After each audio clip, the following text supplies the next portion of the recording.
राधे राधे, हरे कृष्णा। नए साल की पहली सुबह आप सभी को बहुत बहुत उसकी बहुत बहुत शुभकामनाएं। नया साल आपके जीवन में समृद्धि लाए, आरोग्यता लाए और जो भी आप लोगों को चाहिए वो मिले। भगवान, हम सब भगवान के करीब हों और उनके नाम का जप करें, यही मेरी सभी के लिए शुभकामनाएं हैं। एक बात और कहूँगी कि ऑलमोस्ट हमने 1 महीना कंप्लीट कर लिया है इस इनिशिएटिव को लेकर के, जहाँ हम भगवद गीता का पाठ करते हैं। आप सभी और मैं एक कम्युनिटी बन गए, हम सब एक कम्युनिटी बन गए हैं। तो यहाँ पे जितने भी लोग आते हैं, अगर नए साल में कुछ इनोवेटिव, कुछ नया इनिशिएटिव इसी में ही हम एक्सपेरिमेंट कर सकें तो आप प्लीज़ कमेंट सेक्शन में लिखिएगा। जितना हो सकेगा मैं इसमें इनोवेशन और क्रिएटिविटी डालने की कोशिश करूँगी। थोड़ी व्यस्तता है, लेकिन उसके बावजूद मैं कुछ सोचने का प्रयास कर रही हूँ। आपके आइडियाज़ मुझे और हेल्प करेंगे कि किस तरीके से हम अपनी भगवद गीता की इस जर्नी को और अच्छा बना सकते हैं। तो आप सभी लोगों का फीडबैक का मुझे इंतज़ार रहेगा। हाँ, संस्कृत थोड़ी मैं बेटर करने की कोशिश करूँगी अपनी, बट धीरे धीरे ही होगा। सो आप सब लोगों की ब्लेसिंग्स और माता जी का आशीर्वाद हम सब पे बना रहे, इसी कामनाओं के साथ शुरू करते हैं आज का श्लोक। संबंध। पूर्व श्लोक में भगवान ने जिस समता की बात कही, आगे के 2 श्लोकों में उसी को सुनने के लिए आज्ञा देते हुए उसकी महिमा का वर्णन करते हैं।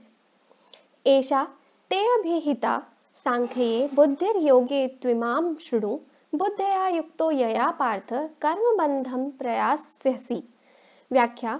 यहाँ तू पद प्रकरण संबंध विच्छेद करने के लिए आया है, अर्थात सांख्य का प्रकरण कह दिया, अब योग का प्रकरण कहते हैं।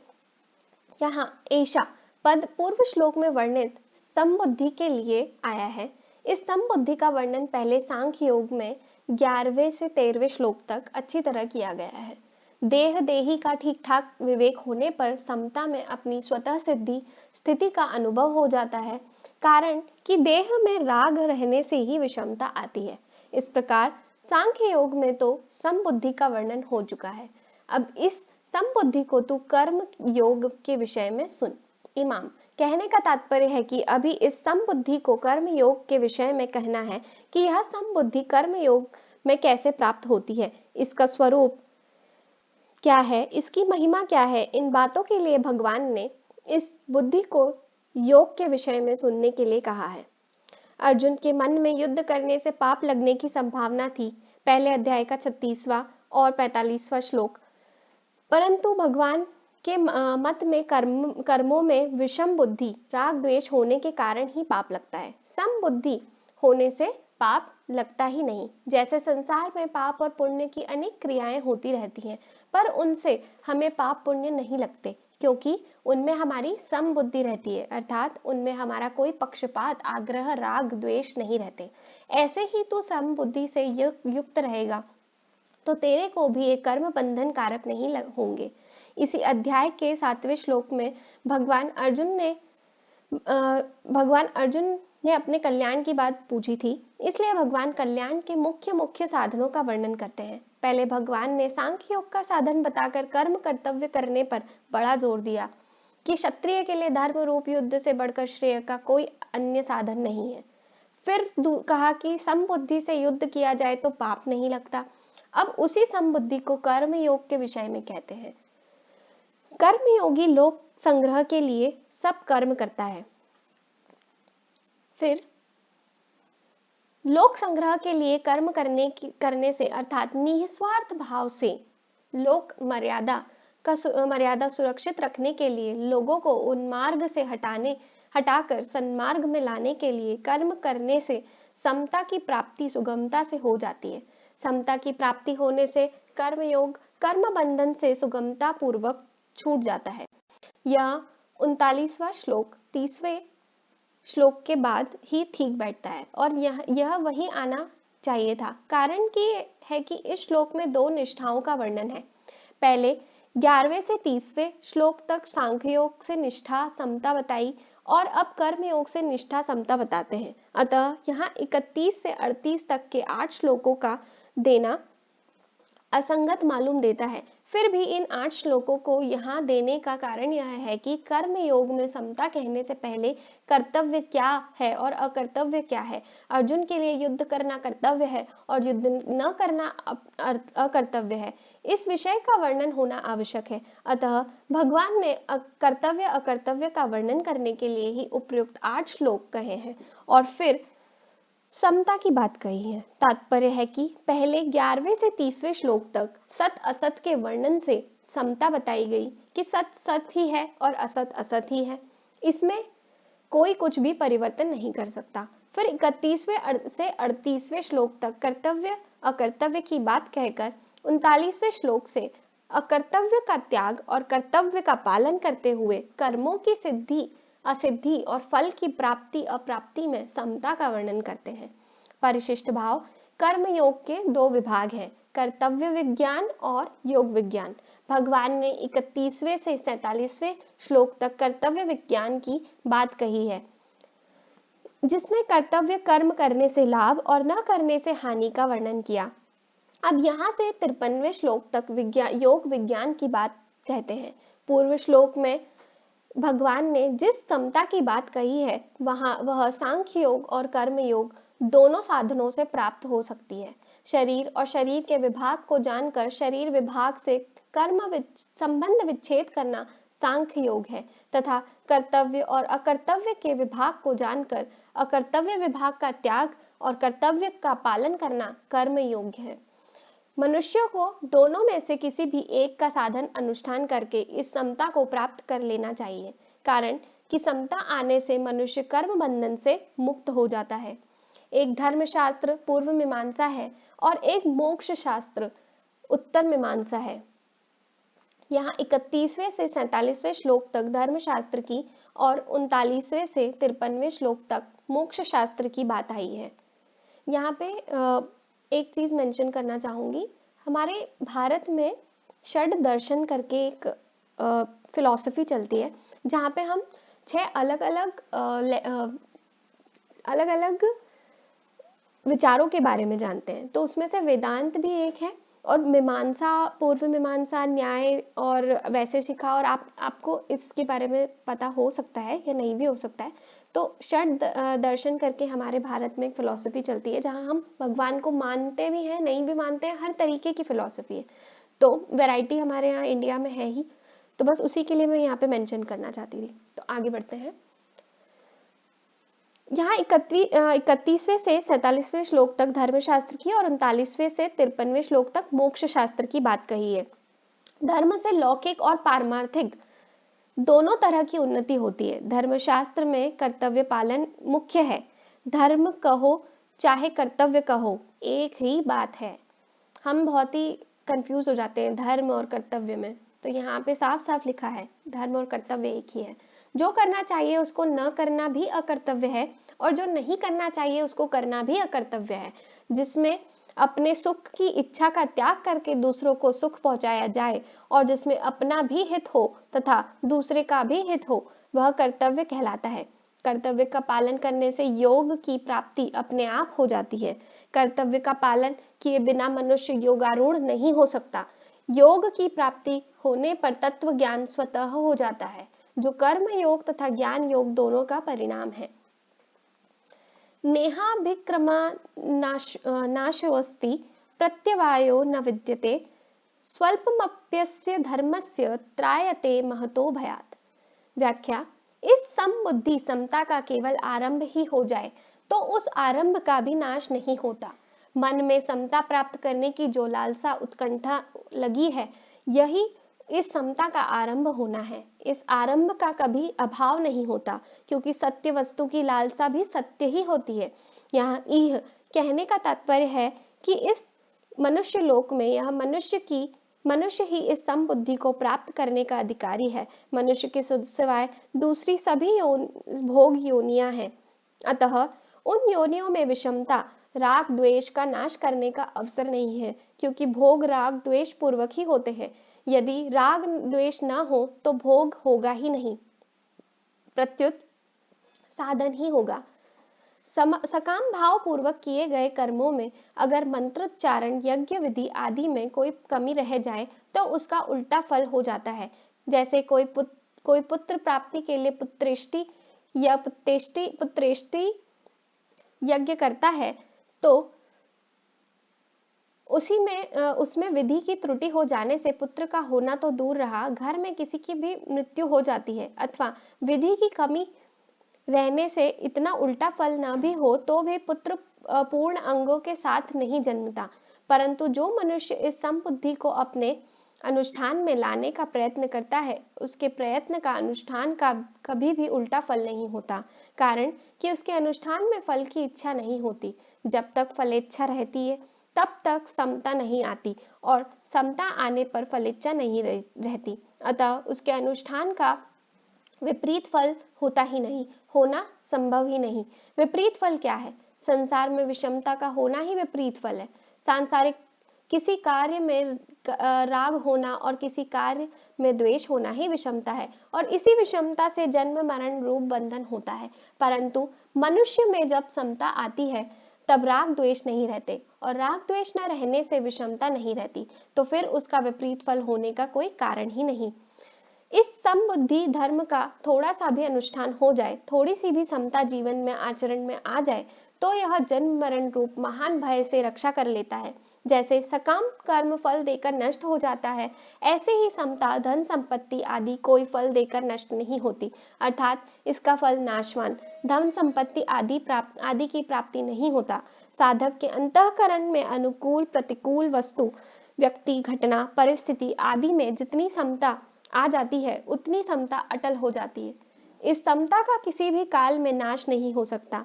जैसे योग भ्रष्ट की साधन अवस्था में जितनी समता आ जाती है, जितनी साधन सामग्री हो जाती है, उसका स्वर्ग आदि ऊंचे लोकों में बहुत वर्षों तक सुख भोगने पर और मृत्यु लोक में श्रीमानों के घरों में भोग भोगने पर भी नाश नहीं होता। यह समता साधन सामग्री कभी किंचित मात्र भी खर्च नहीं होती, प्रत्युत सदा ज्यों की त्यों सुरक्षित रहती है, क्योंकि यह सत है, सदा रहने वाली है।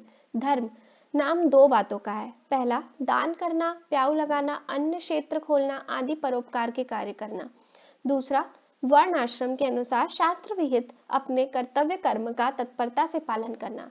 इन धर्मों का निष्काम भाव पूर्वक पालन करने से समता रूप धर्म स्वतः आ जाता है, क्योंकि यह समता रूप धर्म स्वयं का धर्म अर्थात स्वरूप है। इसी बात को लेकर यहाँ समबुद्धि को धर्म कहा गया है। समता संबंधी विशेष बात, लोगों के भीतर प्राय यह बात उठती है कि मन लगने से ही भजन स्मरण होता है, मन नहीं लगा तो राम राम करने से क्या लाभ। परंतु गीता की दृष्टि में मन लगाना कोई ऊंची चीज नहीं है। गीता की दृष्टि में ऊंची चीज है समता। दूसरे लक्षण आए या न आए, जिसमें समता आ गई उसको गीता सिद्ध कह देती है। जिसमें दूसरे सब लक्षण आ जाएं और समता न आए उसको गीता सिद्ध नहीं कहती। समता दो तरह की है, अंतःकरण की समता और स्वरूप की समता। समरूप परमात्मा सब जगह परिपूर्ण है।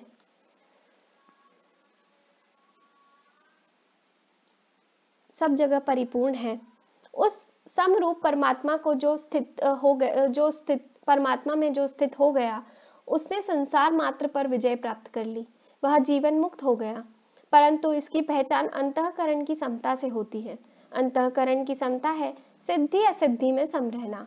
प्रशंसा हो जाए या निंदा हो जाए, कार्य सफल हो जाए या असफल हो जाए, लाखों रुपए आ जाएं या लाखों रुपए चले जाएं, पर उससे अंतःकरण में कोई हलचल न हो, सुख दुख हर्ष शोक आदि न हो। इस समता का भी कभी नाश नहीं होता। कल्याण के सिवाय इस समता का दूसरा कोई फल नहीं होता।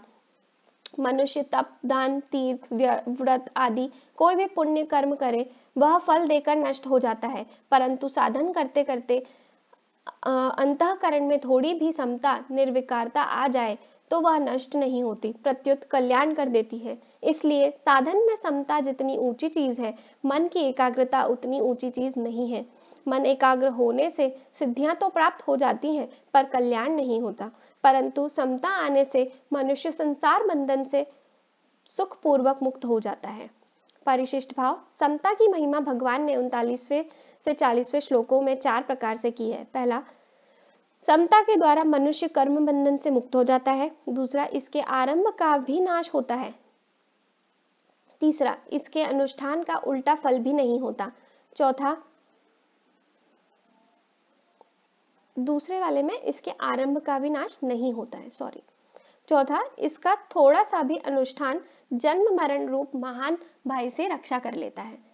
यद्यपि पहली बात के अंतर्गत ही शेष तीनों बातें आ जाती है, तथापि सब में थोड़ा अंतर है। जैसे भगवान पहले सामान्य रीति से कहते हैं कि समता से युक्त मनुष्य कर्म बंधन से छूट जाता है। बंधन का कारण गुणों का संग अर्थात प्रकृति और उसके कार्य से माना हुआ संबंध है। समता आने से प्रकृति और उसके कार्य से संबंध नहीं रहता, अतः मनुष्य कर्म बंधन से छूट जाता है। जैसे संसार में अनेक शुभाशुभ कर्म होते रहते हैं, पर वे कर्म हमें बांधते नहीं, क्योंकि उन कर्मों से हमारा कोई संबंध नहीं होता।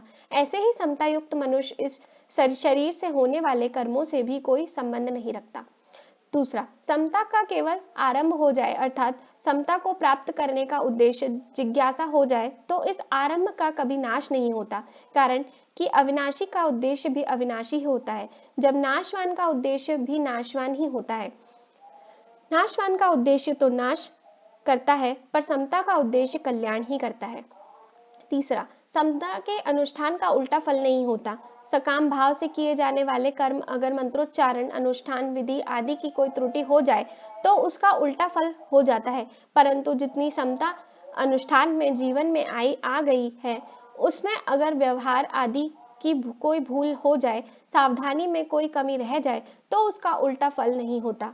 जैसे कोई हमारे यहाँ नौकरी करता हो और अंधेरे में लालटेन जलाते समय कभी उसके हाथ से लालटेन गिरकर टूट जाए तो हम उस पर नाराज होते हैं, परंतु उस समय जो हमारा मित्र हो, जो हमारे से कभी कुछ चाहता नहीं, उसके हाथ से लालटेन गिरकर छूट जाए तो हम उस पर नाराज नहीं होते, प्रत्युत कहते हैं कि हमारे हाथ से भी तो वस्तु टूट जाती है, तुम्हारे हाथ से टूट गई तो क्या हुआ, कोई बात नहीं। अतः जो सकाम भाव से कर्म करता है उसके कर्म का तो उल्टा फल हो सकता है, पर जो किसी प्रकार का फल चाहता ही नहीं, उसके अनुष्ठान का उल्टा फल कैसे हो सकता है, नहीं हो सकता।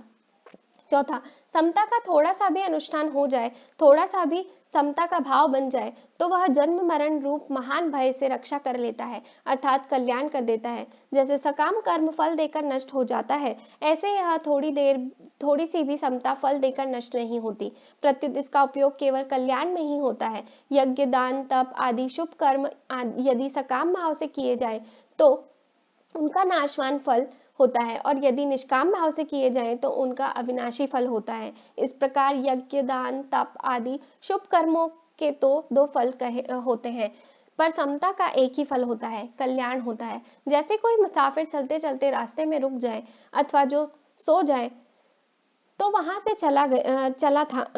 से चला था वहां पुनः लौटकर नहीं चला जाता, प्रत्युत जहां तक वह पहुंच गया वहां तक का रास्ता तो कट ही गया। ऐसे ही जितनी समता जीवन में आ गई उसका नाश कभी नहीं होता। निष्काम भाव थोड़ा होते हुए भी सत्य है और भय महान होते हुए भी असत्य है। मैंने जैसे मन भर रुई हो तो उसको जलाने के लिए मन भर अग्नि की जरूरत नहीं, रुई एक मन हो या 100 मन, उसको जलाने के लिए एक दिया सलाई पर्याप्त है। एक दिया सलाई लगाते ही वह रुई खुद दिया सलाई अर्थात अग्नि बन जाएगी। रुई खुद दिया सलाई की मदद करेगी, अग्नि रुई के साथ नहीं होगी, प्रत्युत रुई खुद ज्वलनशील होने के कारण अग्नि के साथ हो जाएगी। इसी तरह असंगता आग है और संसार रुई है। संसार से असंग होते ही संसार अपने आप नष्ट हो जाएगा, क्योंकि मूल में संसार की सत्ता न होने से उससे कभी संग हुआ ही नहीं। थोड़े से ही त्याग भी असत है और बड़ी से बड़ी क्रिया भी असत है। क्रिया का तो अंत होता है, पर त्याग अनंत होता है। इसलिए यज्ञ, दान, तप आदि क्रियाएं तो फल देकर नष्ट हो जाती हैं, पर त्याग कभी नष्ट नहीं होता। एक अहम के त्याग से अनंत सृष्टि का त्याग हो जाता है, क्योंकि अहम ने ही संपूर्ण जगत को धारण कर रखा है। जैसे कितनी ही घास हो, क्या अग्नि के सामने टिक सकती है? कितना ही अंधेरा हो, क्या प्रकाश के सामने टिक सकता है? अंधेरे और प्रकाश में लड़ाई हो जाए तो क्या अंधेरा जीत जाएगा? ऐसे ही अज्ञान और ज्ञान की लड़ाई हो जाए तो क्या अज्ञान जीत जाएगा? महान से महान भय क्या भय के अभय के सामने टिक सकता है? समता थोड़ी हो तो भी पूरी है और भय महान हो तो भी अधूरा है। स्वल्प समता भी महान है क्योंकि वह सच्ची है, और महान भय भी स्वल्प है क्योंकि वह कच्चा है। समता को निष्काम भाव को स्वल्प कहने का क्या तात्पर्य है? निष्काम भाव तो महान है, पर हमारी समझ में, हमारे अनुभव में थोड़ा आने से उसको स्वल्प कह दिया है। वास्तव में समझ थोड़ी हुई, समता थोड़ी नहीं हुई। उधर हमारी दृष्टि कम रह गई तो हमारी दृष्टि में कमी है, तत्वों में कमी नहीं है। इसी तरह हमने असत को ज्यादा आदर दे दिया और असत महान नहीं हुआ, प्रत्युत हमारा आदर महान हुआ। इसलिए अगर हम सत का अधिक आदर करें तो सत महान हो जाएगा, अर्थात उसकी महत्ता का अनुभव हो जाएगा, और असत का आदर न करें तो असत स्वल्प हो जाएगा। वास्तव में असत महान हो या स्वल्प उसकी सत्ता नहीं है, और सत महान हो या स्वल्प उसकी सत्ता नित्य निरंतर विद्यमान है। इसलिए उपनिषदों में परमात्म तत्व को अणु से भी अणु और महान से भी महान कहा गया है। धन्यवाद। राधे राधे। हरे कृष्णा। कल पुनः मिलेंगे।